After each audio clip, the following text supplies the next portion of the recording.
No niin siinä on sit se palkanmaksu tästä videosta. Se on hyvä homma. Tossa on noin tyhjät pullot ja mitkä ei voi samalla viedä pois. Tuli ainakin puhdasta jälkeä, ei oo enää pölyä missään noin. Niin mä sanoin, että kun on siivottu ja siivottu, silloin ei löydetä mitään roskia lattialta eikä enää mitään seuraa. Nee. Palettiin nyt toista liksaa sit. Tässä on nyt no 2 EG, 3 EG.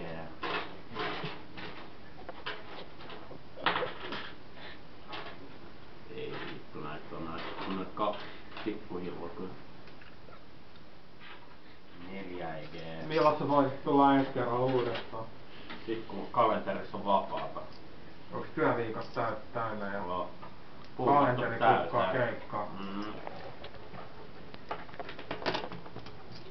5 EG.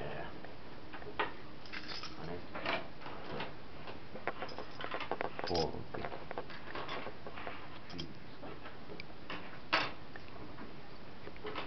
Siinä on nyt palkka. Paljon siinä on? 6 EG.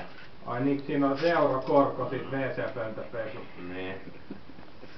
Okei, tästä on ollut tässä. Palataan ensi viikolla. Sano se joku pieni mainos katsojille. En mä tiedä. Soittakaa mulle, saatte hyvän halvan siimaa ja ei vittu.